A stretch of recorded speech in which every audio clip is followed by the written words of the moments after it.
Hello friends, कैसे हैं आप सभी लोग। आई होप आप सभी अच्छे होंगे। एक बार फिर से वेलकम है आप सभी का दीपा एकेडमी पर। मैं हूं दीपा। आज मैं फिर से आप सभी के लिए एक मोस्ट इंपॉर्टेंट क्लास लेकर आ गई हूं, तो जल्दी से आप सभी जुड़ जाइए दीपा एकेडमी से। फिर शुरू करेंगे हम आज की क्लास।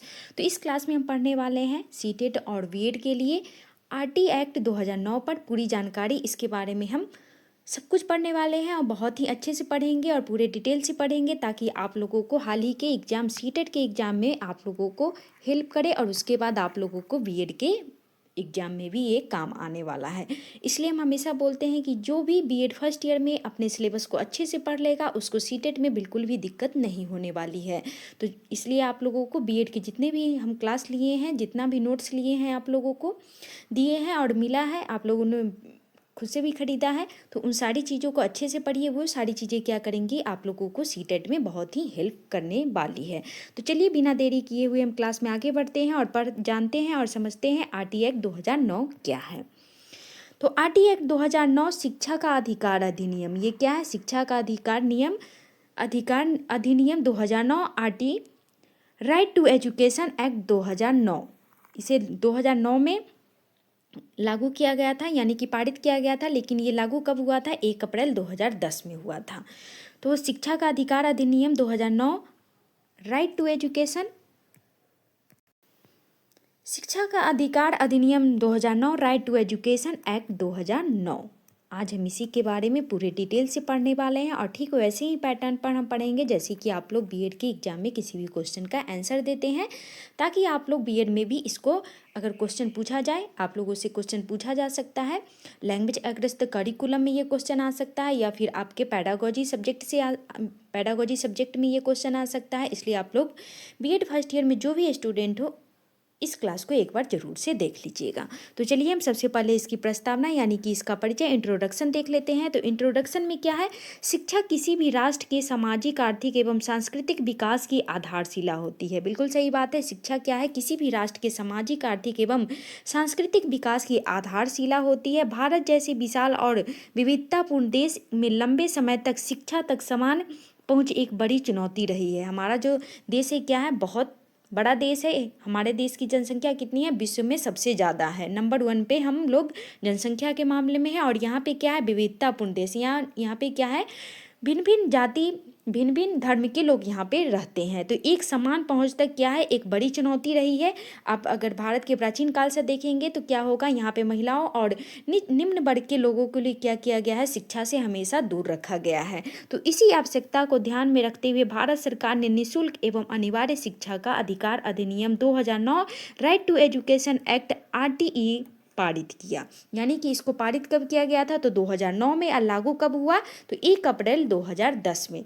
तो यहाँ पे क्या है? इसी आवश्यकता को ध्यान में रखते हुए भारत सरकार ने क्या किया? निःशुल्क शिक्षा एवं अनिवार्य शिक्षा का अधिकार अधिनियम लाया, पारित किया 2009 में, जिसको हम राइट टू एजुकेशन एक्ट बोलते हैं, आरटी एक्ट 2009।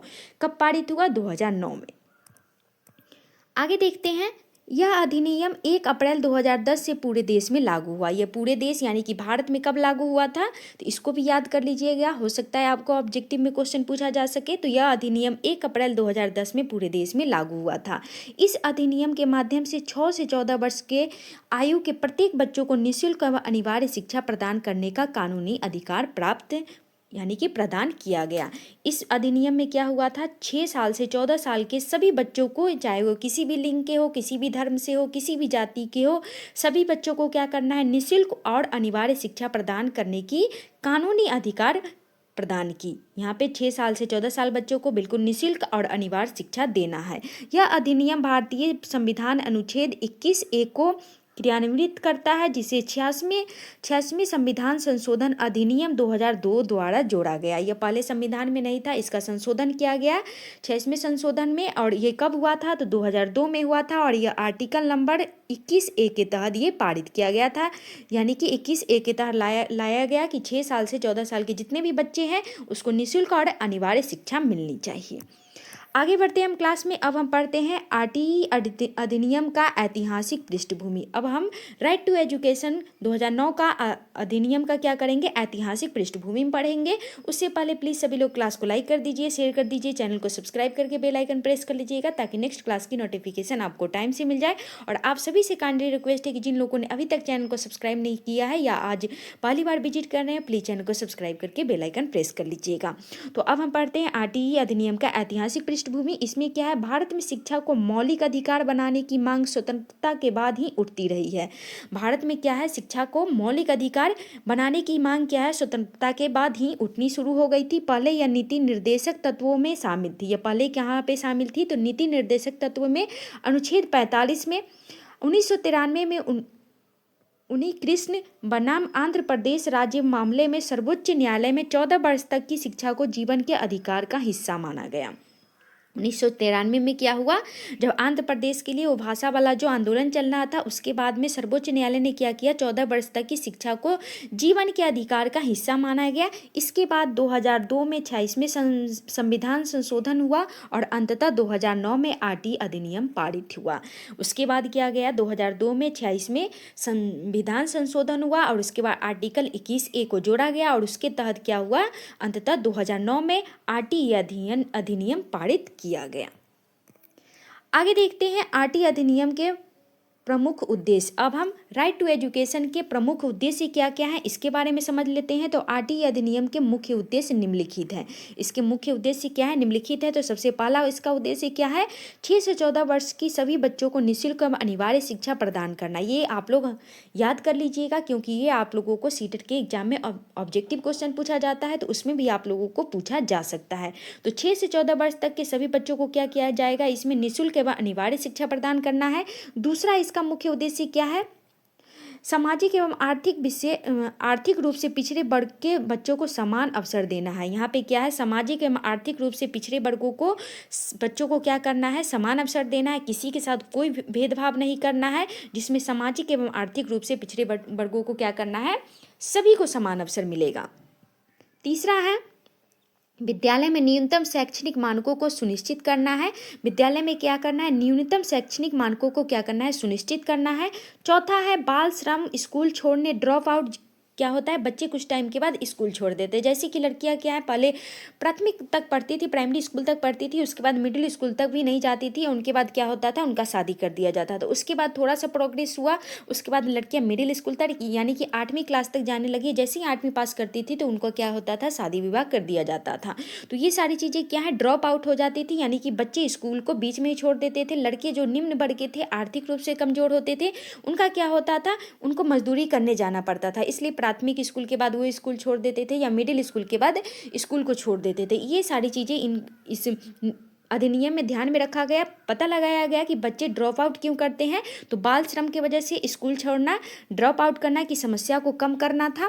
पांचवा है, शिक्षा में भेदभाव और शोषण को समाप्त करना है। शिक्षा में क्या है, भेदभाव और शोषण को समाप्त करना है, जो कि अभी तक पूरी तरह से खत्म नहीं हुआ है, लेकिन हाँ पहले से कम जरूर हुआ है। आगे देखते हैं, आगे हम पढ़ने वाले हैं आरटीई अधिनियम की प्रमुख विशेषता। इसकी प्रमुख क्या क्या विशेषता है इसके बारे में पढ़ते। तो सबसे पहले इसकी विशेषता क्या है, निःशुल्क शिक्षा, जो कि बहुत ही इंपॉर्टेंट हुआ और जो जिससे क्या हुआ, काफ़ी बदलाव भी हुआ। इसमें क्या हुआ, बच्चों को एडमिशन में काफ़ी संख्या बढ़ने लगी।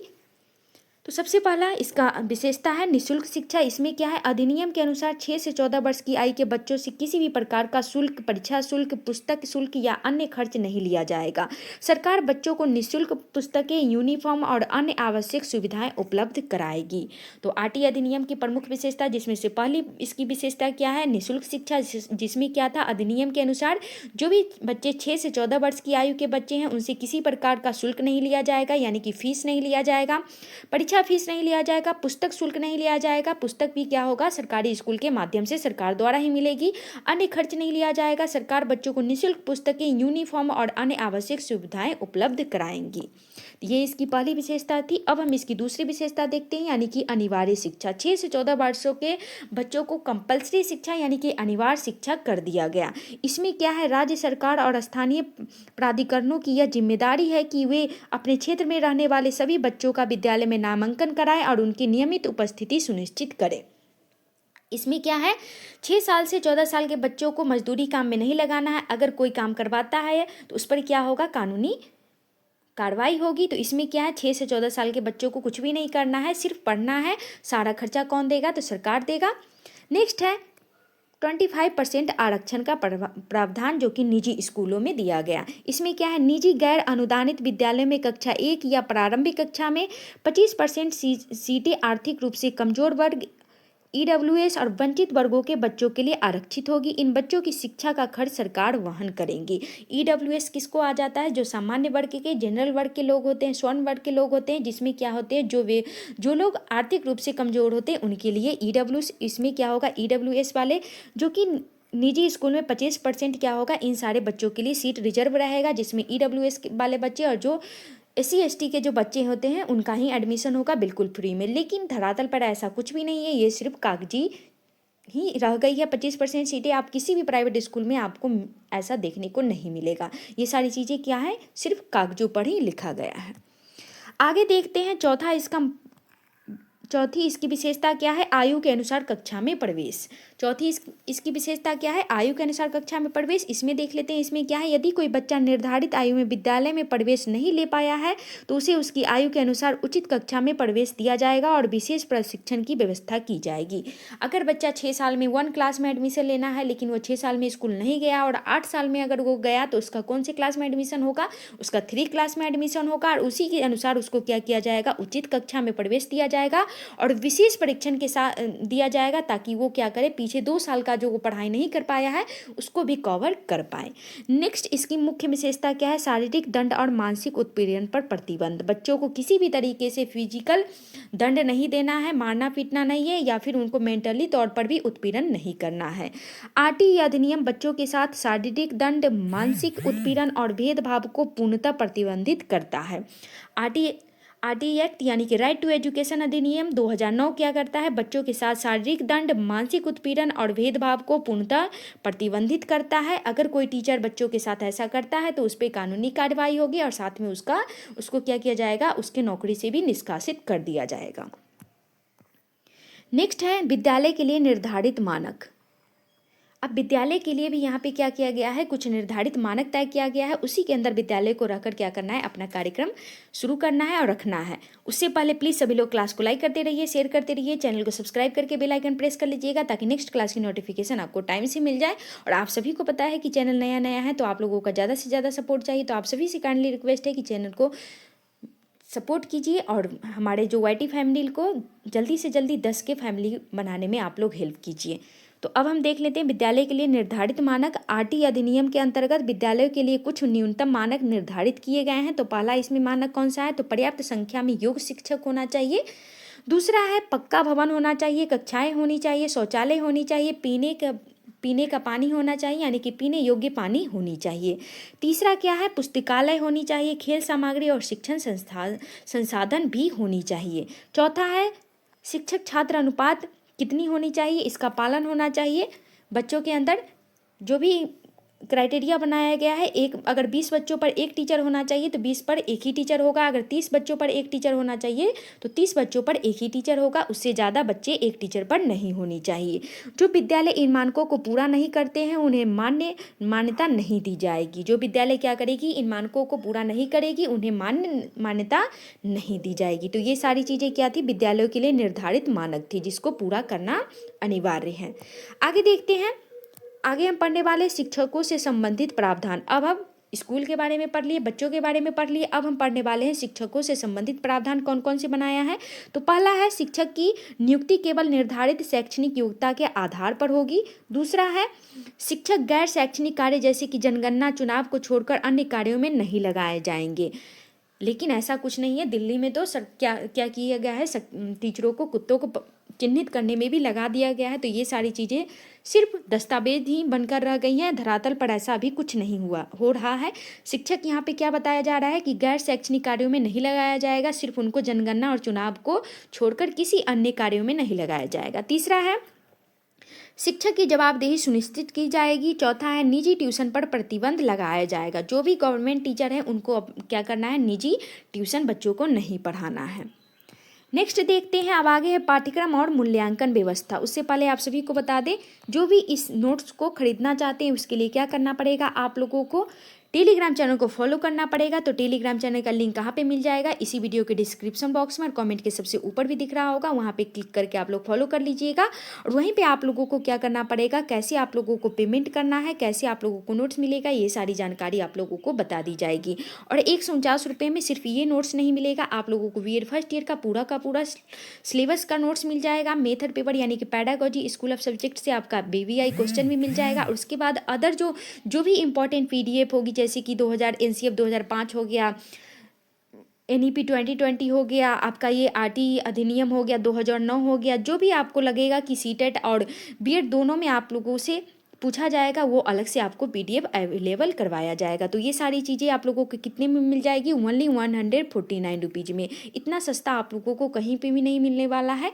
तो अगर आप लोग नोट्स लेना चाहते हैं तो ओनली 149 रुपीज़ में आप लोग ले सकते हैं। इसके लिए बस आप लोगों को टेलीग्राम चैनल को फॉलो करना पड़ेगा और वहाँ आप लोग क्या कर सकते हैं, क्लास से रिलेटेड आपके मन में कुछ भी सवाल हो तो वो भी पूछ सकते हैं, आप लोगों को रिप्लाई ज़रूर मिलेगा। जैसे कि आप लोगों का लेसन प्लान कैसे बनाना है, ऑब्जर्वेशन फाइल कैसे बनाना है, तो ये सारी भी आप लोगों को वहाँ पे ये सारी चीज़ों का सवालों का जवाब वहाँ पे मिल जाएगा।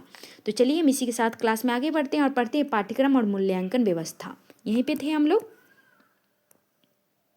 हाँ, शिक्षकों से संबंधित हम प्रावधान पढ़ लिए थे। अब हम पढ़ते हैं पाठ्यक्रम और मूल्यांकन व्यवस्था। इसमें क्या है, आरटी अधिनियम बाल केंद्रित और गतिविधि आधारित शिक्षा पर जोर देता है। यहाँ पे क्या करना है, आप लोगों को अभी क्या करना है, बच्चों को बिल्कुल केंद्र में रखना है। पाठ्यक्रम भी कैसा होगा, बच्चों के अकॉर्डिंग होगा। टीचर क्या पढ़ाएंगे, बच्चों के अकॉर्डिंग पढ़ाएंगे। वहाँ पे जो क्लास का जो माहौल होगा, इन्वायरमेंट वातावरण होगा, किसके अकॉर्डिंग होगा, बच्चों के अकॉर्डिंग होगा। यानी कि बच्चों को आपको भगवान मानना है और आप खुद को पुजारी मानना है और भगवान को बस ऐसे ही पूजा करना है जैसे कि बच्चे बोलेंगे और करेंगे, और उनको किसी प्रकार का मानसिक या फिजिकली दंड नहीं देना है। तो प्रारंभिक शिक्षा में सतत एवं व्यापक मूल्यांकन जो सीसीई की व्यवस्था की गई है, जो किसके द्वारा लाई गई थी, तो सीबीएसई के द्वारा लाई गई थी। और सीसीई क्या होता है, एक सतत व्यापक मूल्यांकन होता है जिसमें बच्चों के हर एक पक्ष का क्या किया जाता है, निरंतर रूप से उसका मूल्यांकन किया जाता है। इसमें आपका शारीरिक हो गया, संज्ञानात्मक हो गया, उसका इमोशनली तौर पर हो गया, व्यवहार तौर पे हो गया, सभी पक्षों का क्या करना है, यहाँ पे मानसिक रूप से सभी पक्षों का यहाँ पे मूल्यांकन किया जाता है। और निरंतर तरीके से साल में, सप्ताह में, महीने में, हर 6 महीने में क्या किया जाता है, उसके सारे पक्षों को यहाँ पे मूल्यांकन किया जाता है। और यहाँ आगे क्या है, प्रारंभिक स्तर पर बच्चों को फेल नहीं किया जाएगा, जिसमें उनमें क्या है, आत्मविश्वास बना रहे। यहाँ पे क्या किया जाएगा, बच्चों को फेल बिल्कुल भी नहीं करना है। और यहाँ पे सीबीएसई जो है बच्चों को फेल करने से बिल्कुल डरता है। अगर उसको कम मार्क्स आएंगे तो वहाँ पे वो क्या करता है, स्टार लगा देता है, लेकिन वो फेल नहीं लिखता है। तो यहाँ पे क्या करना है, प्रारंभिक स्तर पर बच्चों को फेल नहीं किया जाएगा, जिससे क्या होगा, उनमें आत्मविश्वास बना रहे। आगे है केंद्र और राज्य सरकार की जिम्मेदारियां। अब केंद्र और राज्य सरकार की जिम्मेदारियां, शिक्षा क्या है, केंद्र और राज्य सरकार दोनों की होती है। यानी कि ये कॉन्क्रीट लिस्ट में आती है, समवर्ती सूची में आती है। कोई भी अगर एनईपी 2020 सरकार द्वारा बनाया गया है तो किसी भी राज्य पर वो ज़बरदस्ती नहीं थोप सकता है। अगर कोई राज्य उसको अपनाना चाहेगा तभी अपनाएगा, अगर उसका मर्जी नहीं होगा तो नहीं अपनाएगा। तो शिक्षा क्या है, एक समवर्ती सूची में आती है, जो यहाँ पे केंद्र सरकार या और राज्य सरकार दोनों मिलके इसके बारे में डिसीजन लेती है। एक क्या हो जाता है, राज्य सरकार, राज्य सूची आती है, एक संघ सूची यानी कि केंद्र सूची, और तीसरा समवर्ती सूची आती है। तो राज्य सूची में क्या हो जाता है, जैसे कि आप लोगों को अगर 2 राज्य के बीच नदी का बंटवारा, पानी का बंटवारा करना है तो ये राज्य सूची में आ जाएगा। जीएसटी किस में आ जाएगा, आपका टैक्स जो है, तो वो आ जाएगा आपके केंद्र सूची में। और जो समवर्ती सूची में आपका एग्जाम्पल के तौर पर शिक्षा आ जाएगी। शिक्षा के बारे में अगर कोई भी नया नीति बनाई जाती है तो राज्य और सरकार दोनों मिलकर अपनाएगी, केंद्र किसी भी राज्य पर थोप नहीं सकती है। तो केंद्र और राज्य सरकार की जिम्मेदारियां, केंद्र सरकार की भूमिका क्या होती है, इसके बारे में देख लेते हैं। तो पहला है राष्ट्रीय ढांचा का निर्माण करना है, दूसरा है राज्य को वित्तीय सहायता प्रदान करना है, किसी भी राज्य को जीडीपी का कितना हिस्सा देना है, कितना उसको फंड देना है, ये सारी चीज़ें क्या करेगी, केंद्र सरकार निर्धारित करेगी। तीसरा है शैक्षणिक मानकों की निगरानी भी किसको करना है, तो केंद्र सरकार को करना है। अब आगे हम राज्य सरकार की भूमिका देख लेते हैं। तो राज्य सरकार की भूमिका क्या है, इसमें विद्यालयों की स्थापना और संचालन करना है। दूसरा है शिक्षकों की नियुक्ति करनी है, जैसे कि राज्य सरकार बिहार में बीपीएससी टीआरई 1, 2 और 3 कर रही है और टीआरई 4 का कल कैलेंडर आ गया। कैलेंडर में कहीं भी टीआरई 4 का जिक्र नहीं है। तो अभी आप लोगों को टीआरई 4 का मसौदा भी तैयार यानी कि ड्राफ्ट भी तैयार करके नहीं भेजा गया है। तो अब आप लोगों को फिलहाल समझ लीजिए कि मई तक आप लोगों का टीआरई 4 नहीं आने वाला है। नेक्स्ट है, चौथा है बच्चों के नामांकन और उपस्थिति की निगरानी करना है। किसका काम है, ये राज्य सरकार की काम है। अब हम आगे बढ़ते हैं क्लास में और पढ़ते हैं इसके महत्व। आरटीई अधिनियम का क्या क्या महत्व है, इसके बारे में हम जानते हैं और समझते हैं। तो सबसे पहला इसका महत्व क्या है, शिक्षा को मौलिक अधिकार का वास्तविक स्वरूप प्रदान करना है। दूसरा है सामाजिक समानता और न्याय को बढ़ावा देना है। हमारे समाज में जो असमानता है उसको क्या करना है, उसको बदलना है। सामाजिक समानता और न्याय को बढ़ावा देना है। तीसरा है बाल श्रम पर रोक लगाने में सहायक करना है। जो भी 6 साल से 14 से कम साल के बच्चों को अगर मजदूरी करते देखना है तो उनको जो भी काम करवा रहा है उन पर कानूनी कार्रवाई करनी है और बच्चों को क्या करना है, स्कूल में एडमिशन करा के उनको पढ़ाने के लिए जागरूक करना है। चौथा है देश की साक्षरता दर बढ़ाने में सहायता करनी है। ये सारे महत्व किसका है, तो आरटीई अधिनियम का महत्व है शिक्षा को मौलिक अधिकार का वास्तविक स्वरूप प्रदान करना है, सामाजिक समानता और न्याय को बढ़ावा देना है, बाल श्रम पर रोक लगाने में सहायता करनी है, देश की साक्षरता दर में क्या करना है, बढ़ावा देने में सहायता करनी है। ये सारी चीज़ें इसकी महत्व है। अब हम इसकी चुनौतियों के बारे में पढ़ लेते हैं। आरटीई अधिनियम की चुनौतियाँ क्या क्या है, तो पहला है शिक्षकों की कमी है। दूसरा है बुनियादी ढांचे की समस्या है। तीसरा है निजी विद्यालय का विरोध है और चौथा है गुणवत्ता बनाम मात्रात्मक विस्तार की समस्या है। तो आरटीई अधिनियम 2009 की चुनौतियाँ क्या क्या है, तो शिक्षकों की कमी है, दूसरा बुनियादी ढांचे की समस्या है, निजी विद्यालयों का विरोध है और चौथा है गुणवत्ता बनाम मात्रात्मक विस्तार की समस्या है। तो ये सारी चीज़ें आरटीई यानी कि राइट टू एजुकेशन अधिनियम 2009 की ये सारी चुनौतियाँ हैं। नेक्स्ट अब हम निष्कर्ष पे आ चुके हैं। उससे पहले प्लीज़ सभी लोगों से काइंडली रिक्वेस्ट है कि क्लास छोड़ने से पहले क्लास को लाइक कर दीजिए, शेयर कर दीजिए, चैनल को सब्सक्राइब करके बेल आइकन प्रेस कर लीजिएगा और ज़्यादा से ज़्यादा कमेंट करके आप लोग ज़रूर से फीडबैक दीजिएगा। और आप लोग को सीटेट से रिलेटेड और बीएस से रिलेटेड सारे डॉक्यूमेंट्स का हम क्या किए हैं, एक अलग प्लेलिस्ट बना दिए हैं। तो आप लोग सीटेट एग्जाम से क्या कीजिएगा, देने से पहले वो सारे डॉक्यूमेंट्स को एक बार ज़रूर क्लास देख लीजिएगा। आप लोगों को सीटेट एग्जाम में बहुत ही हेल्प करेगा। तो आप लोगों को ढूंढने में भी ज़्यादा परेशान नहीं होना है। सीधा आप लोग प्लेलिस्ट में जाइएगा। प्लेलिस्ट में ऑल डॉक्यूमेंट्स के नाम से एक फाइल बना हुआ है, उसमें आप लोगों को पूरे ये सारे क्लास मिल जाएंगे। अगर आप लोगों को नोट्स चाहिए तो टेलीग्राम चैनल को फॉलो कर लीजिएगा। वहाँ पे ओनली 149 रुपीज़ पेमेंट करने पे आप लोगों को सारा का सारा बीएड फर्स्ट ईयर का पूरा सिलेबस का नोट्स और ये सारी नोट्स भी आप लोगों को उसी में मिल जाएगी। तो अब हम देख लेते हैं निष्कर्ष में क्या है। निष्कर्ष में निःशुल्क एवं अनिवार्य शिक्षा का अधिकार अधिनियम 2009 भारत की शिक्षा व्यवस्था में एक ऐतिहासिक कदम है।